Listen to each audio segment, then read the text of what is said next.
சிதம்பரம் கொத்சு. இல்ல இல்ல, கொஸ்து. ஆஹா, கொத்சுங்க. இல்லங்க, இது கொஸ்து. எதுங்க உண்மை? கொத்சா அல்லது கொஸ்தா? எது உண்மைன்னு எனக்கு புரியாம போகுதுங்க. ஏன்னா நாங்க எனக்கு தெரிஞ்ச வரைக்கும் இதை நாங்க கொத்சுன்னு சொல்லித்தான் பழக்கம். சிதம்பரம் கொத்சு, கத்திரிக்காயில பண்ணோம்னா கொத்சு அப்படின்னு சொல்லுவோம். பட் இதை நிறைய பேர் கொஸ்து அப்படிங்கிறாங்க. இந்த ரெண்டுல எது உண்மைன்னு எனக்கு தெரியவே இல்லை. தயவு செஞ்சு வீடியோக்குள்ள போறதுக்கு முன்னாடி நீங்க என்ன பண்றீங்க, நீங்க கொஸ்துன்னு சொல்லுவீங்களா இல்ல கொத்சுன்னு சொல்லுவீங்களா அப்படிங்கிறத மறக்காம கமெண்ட்ல போடுங்க. ஓகேவா? அப்பதான் எனக்கு கொஞ்சம் கிளியர் ஆகுங்க. ஏன்னா எனக்கு இது ஒரு பெரிய கன்ஃபியூஷனா இருக்கு. கொஸ்துன்னு போடுறதா கொத்சுன்னு போடுறதா அப்படின்னுட்டு. என்னைய பொறுத்த வரைக்கும் இது சிதம்பரம் கொத்சு. வாங்க சிதம்பரம் கொத்சு எப்படி பண்ணலாம் அப்படிங்கிறத பார்க்கலாம். நீங்க புதுசா பாக்குறீங்க அப்படின்னா சாந்தி சண்டல் விளாக்ஸை சப்ஸ்கிரைப் பண்ணிட்டு பாருங்க. உங்க ஃப்ரெண்ட்ஸ் அண்ட் ரிலேட்டிவ்ஸ்க்கு நிறைய ஷேர் பண்ணுங்க. வாங்க வீடியோக்குள்ள போலாம்.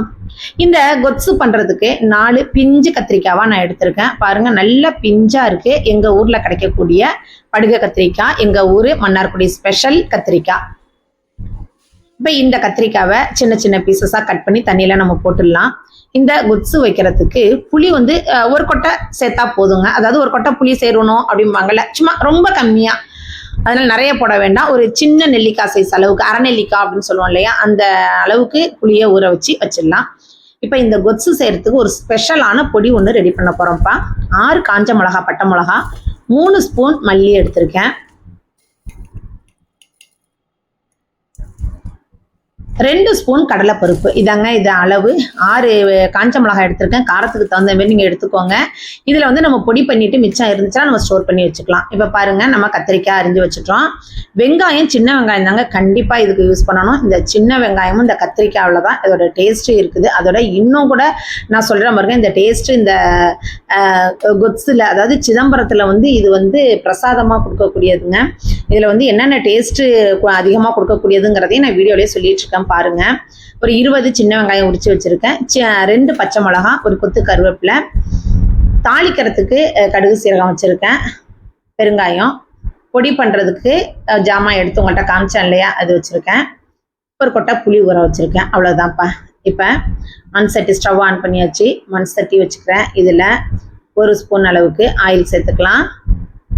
ஆயில் சேர்த்து இப்போ நம்ம வறுக்க வேண்டிய பொருளை வறுத்து பொடி பண்ணணுங்க. ஸோ ஃபஸ்ட்டு கடலைப்பருப்பு நம்ம வறுத்துக்கலாம். இந்த கொத்ஸில் நமக்கு டேஸ்ட்டை கொடுக்கக்கூடிய சீக்ரெட் பொடிங்க இது. இந்த பொடியை நீங்கள் நிறைய பண்ணி ஸ்டோர் பண்ணி வச்சுக்கிட்டா பொரியலுக்கு, வறுவலுக்கு, எல்லாத்துக்குமே இதை சேர்த்துக்கலாம். சாம்பாருக்கு கூட நம்ம சேர்த்துக்கலாம்.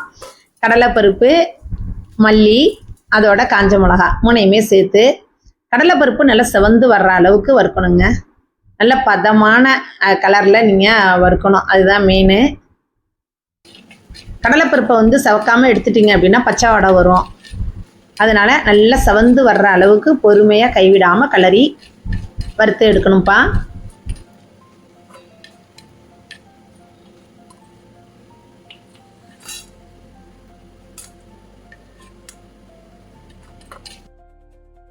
இப்போ பார்த்தீங்கன்னா தெரியும், கடலைப்பருப்பு சூப்பராக சவந்து வந்திருக்கு. பார்த்தீங்களா? கருகவும் விட்டுறக்கூடாது.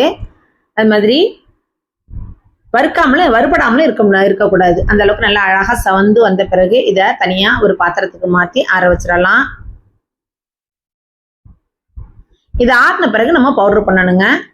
ரொம்ப நைஸ் பவுடராக இல்லாமல் ஒரு 75-80% அதை பவுடர் பண்ணணும். இப்போ திரும்ப அதே சட்டியிலேயே ஒரு அரை குழிக்கரண்டி அளவுக்கு எண்ணெய் ஊற்றிருக்கேன். எண்ணெய் நார்மலாக கடலை எண்ணெய் தான் நாங்கள் யூஸ் பண்ணுவோம். அந்த கடலை எண்ணெய் ஊற்றி அதோட உரிச்சு வச்ச சின்ன வெங்காயத்தை இதுல 1 நிமிஷம் நல்லா வதக்கலாம்.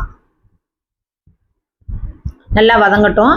அதாவது ஒரு கண்ணாடி பதம் அளவுக்கு வரணும். பார்த்தீங்கன்னா தெரியும், அப்படியே அழகா கலர் சேஞ்ச் ஆகி அப்படியே அழகா ஷைனிங்கா வருது. பார்த்தீங்களா?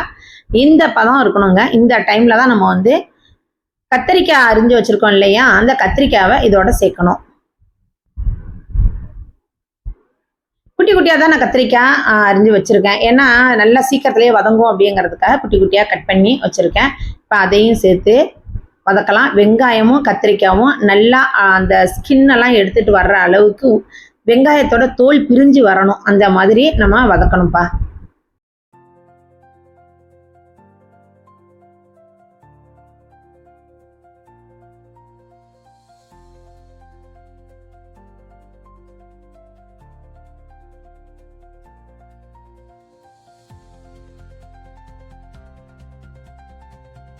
வீடியோவை ஸ்கிப் பண்ணாமல் ஃபுல்லாக பாருங்கப்பா. ஏன்னா வந்து இது சிதம்பரத்தில் வந்து ரொம்ப ஃபேமஸான பிரசாதங்க.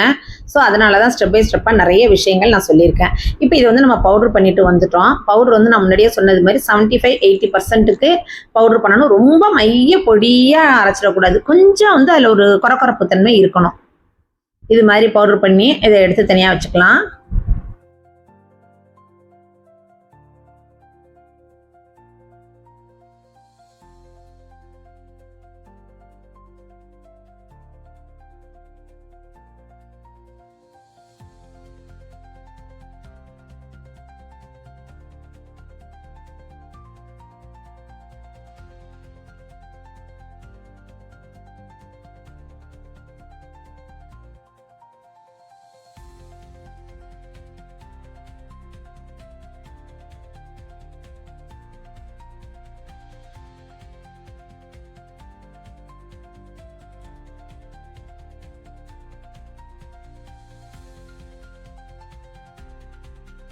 இது வதக்கும் போது கொஞ்சோண்டு கல் உப்பு சேர்த்து வதக்கணுங்க. அப்பதான் வந்து உங்களுக்கு வந்து ஈஸியாக நல்லா வதங்கி வரும். சூப்பராக வதங்கிடுச்சு பாருங்க.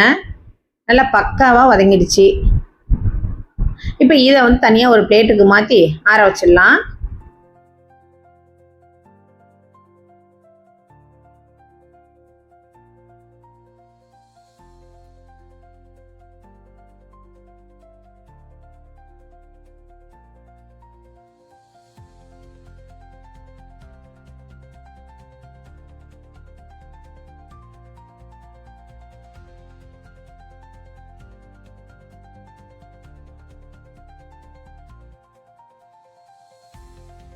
இப்போ இது நல்லா ஆறின பிறகு மிக்சி ஜாரில், அதாவது நம்ம முடி ஏற்கனவே பொடி பண்ணோம் இல்லையா, அதே மிக்சி ஜார்லேயே சேர்த்து, நமக்கு திரும்ப வாஷ் பண்ணணும்னு அவசியம் இல்லை, அதே மிக்சி ஜாரில் சேர்த்து இதை எப்படி திரும்ப அரைக்கணும், கொஞ்சம் குறன்ட்டு அரைக்கணும். அதாவது இதையுமே வந்து அப்படியே குழன்ட்டு அரைக்காம அப்படியே பல்ஸ் மோடில் 2 தடவை போட்டு எடுத்தீங்கனாலே நல்லா கரெக்டான பதம் வந்துடும். அதாவது அங்கங்கே அந்த கத்திரிக்காய் வெங்காயம் தெரியணும், அந்த அளவுக்கு நீங்கள் வந்து இதை வந்து அரைக்கணும். ரொம்ப நைஸாக டொர்ருன்னு விட்டுறாதீங்க. ஜஸ்ட் ஒரு டொர்ரு, அப்படி ஒரு 2 தடவை டொர்ரு விட்டு எடுத்தீங்கனாலே போதுங்க. எப்படி இருக்கு பாருங்க, இது மாதிரி இருக்கணும். தெரியுதா? வெங்காயம் கத்திரிக்காய் கொஞ்சம் அங்கங்கே தெரியுது பாருங்க. ஆக்சுவலாக இது வந்து நல்லா மேஷ் பண்ணியே செய்யறது, அரைக்கணுங்கிற அவசியமே கிடையாது. இப்போ ஹோட்டல் எல்லாம் வந்து இதை அரைச்சிடுவாங்க. ஏன்னு வச்சுக்கலாம், போட்டு அதை வதக்கி விட்டு அதை மேஷ் பண்ணுறதுங்கிறது கொஞ்சம் கடினங்கிறதுனால மிக்சி ஜாரில் சேர்த்து ஒரு வதக்கிடுவாங்க. இப்போ அது அப்படியே இருக்கட்டும்ப்பா. திரும்ப அதே சட்டியில் 2 ஸ்பூன் எண்ணெய் விட்டுருக்கேன். ரொம்ப முக்கியமா கடலைப்பருப்பு 1 ஸ்பூன் கண்டிப்பா சேர்த்துக்கங்கப்பா. அதுதான் ரொம்ப டேஸ்டா இருக்கும். கடலைப்பருப்பு 1 ஸ்பூனு, கடுகு 1 ஸ்பூனு, 1/4 ஸ்பூன் சீரகம் சேர்த்து நல்லா வெடிக்கட்டும். கடுகு வெடிக்கட்டும். ஏன்னா அந்த கடலைப்பருப்பு வந்து வாயில கடிப்படும் போது அவ்வளோ ஒரு டேஸ்டா இருக்கும்ப்பா. 2 பட்டை மிளகா, 1 பச்சை மிளகா சேர்த்துக்கிறேன். காரம் ரொம்ப வேண்டாம், ஏற்கனவே நம்ம வேற பொடி பண்ணியிருக்கோம். அதனாலதான் வந்து இந்த கடலைப்பருப்பை பற்றி நான் சொல்றேன். நம்ம பொடியிலையும் போட்டிருக்கோம், அட் த சேம் டைம் தாளிக்கிறதும் கடலைப்பருப்பு யூஸ் பண்ணியிருக்கோம். பெருங்காய பொடி சேர்த்துக்கோங்க. இப்போ இது எல்லாம் வெடிச்ச பிறகு நம்ம அரைச்சி வச்ச கத்திரிக்காய் வெங்காயத்தை சேர்த்து இதெல்லாம் நல்லா 1 நிமிஷம் கலந்து விடுங்க. அதோட அந்த மிக்சி ஜாரையும் கழுவி தண்ணியையும் இதில் சேர்த்துருங்க. முன்னாடியே சொன்ன மாதிரி இந்த கடலைப்பருப்பு வந்து ரொம்ப சூப்பராக இருக்கும்ப்பா இதில் சேர்க்கறதுனால. ஏன்னா நம்ம பொடியும் பண்ணியிருக்கோமா, இது நல்லா வெந்து வரும்போது வாயில் அப்படியே சாப்பிடும்போது அப்படியே கடிக்கிறதுக்கு அப்படியே சுகமாக இருக்கும். அவ்வளோ சூப்பராக இருக்கும் அது. அதனால கண்டிப்பாக 1 ஸ்பூன் கடலைப்பருப்பு, கடுகு, சீரகம், பெருங்காயம், காஞ்ச மிளகா, 1 பச்சை மிளகா மட்டும், அதாவது பச்சை மிளகா சும்மா ஒரு ஃப்ளேவருக்காண்டி சேர்த்துருக்கோம். இப்போ இது எல்லாத்தையும் நல்லா கலந்து விடலாமா? கலந்து விட்டுட்டு ஒரு கொதி வருது பாருங்க. இந்த டைமில் புளியை இந்த இவ்வளோதான் கரைக்கணும், இதுக்கு மேலே கரைச்சிடக்கூடாது. புளி வந்து ரொம்ப சேர்த்துடாதீங்க, அப்புறம் ரொம்ப புளிப்பாக போயிடும். அதனால ஒரு கொட்டை புளி, அதாவது நம்ம செய்கிற ரெசிபிக்கு தகுந்தது மாதிரி நீங்கள் சேர்த்துக்கோங்க. ஃபஸ்ட்டு கம்மியாக சேர்த்து வாயில் ஊற்றி பாருங்க. கரெக்டாக இருந்துச்சுன்னா விட்டுருங்க, பத்தலை அப்படின்னா எக்ஸ்ட்ராவாக நீங்கள் ஊற்றிக்கோங்க. ஓகேவா? இப்போ இன்னொரு 1/4 லிட்டர் அளவுக்கு தண்ணி சேர்த்துக்கலாம். இது வந்து இந்த கொத்து வந்து ரொம்ப தண்ணியாகவும் இருக்கக்கூடாது, சாம்பார் மாதிரியும் இருக்கக்கூடாது, ரொம்ப கட்டியாக திக்காகவும் இருக்கக்கூடாது. ஒரு அப்படியே தலை இருக்கணும்.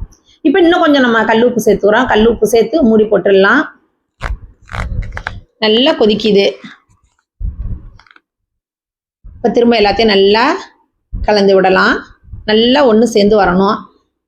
இது நல்லா கொதிச்ச பிறகு எல்லாமே நம்ம வதக்குனது தான். ஸோ ரொம்ப கொதிக்கணும்னு அவசியம் கூட கிடையாது. இப்போ வந்து நம்ம பொடி பண்ணி வச்சுருக்கோம் இல்லையா, இதில் தேவையான அளவுக்கு நீங்கள் போட்டுக்கோங்க. உங்களுக்கு தெரியும் என்ன தேவையான அளவுன்னு சொல்கிறீங்களே, எப்படி தேவையான அளவு அப்படின்னா, நம்ம வந்து எத்தனை கத்திரிக்காய் எடுத்திருக்கோம், எவ்வளவு யூஸ் பண்ணுறோம், எத்தனை பேர் சாப்பிட போகிறாங்க, அதற்கு தகுந்தது மாதிரி நீங்கள் சேர்த்துக்கோங்க. நான் 2 ஸ்பூன் சேர்த்துருக்கேன். 4 கத்திரிக்காய்க்கு 2 ஸ்பூன் சேர்த்துருக்கேன். இப்போ இது எல்லாத்தையுமே நல்லா கலந்து விடுங்கப்பா. நல்லா கொதிக்கணும். நல்லா கொதி வந்துடுச்சு.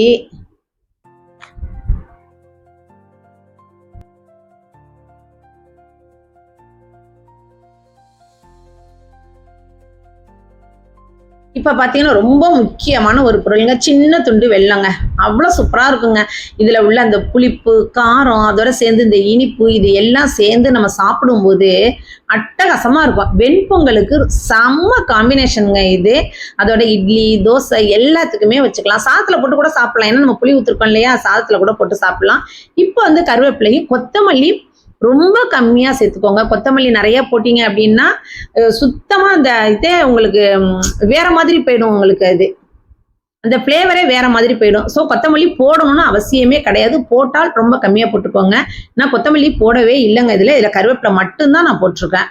இப்போ பாருங்க, கரெக்டாக இந்த கன்சிஸ்டன்சியில் தான் இருக்கணும்.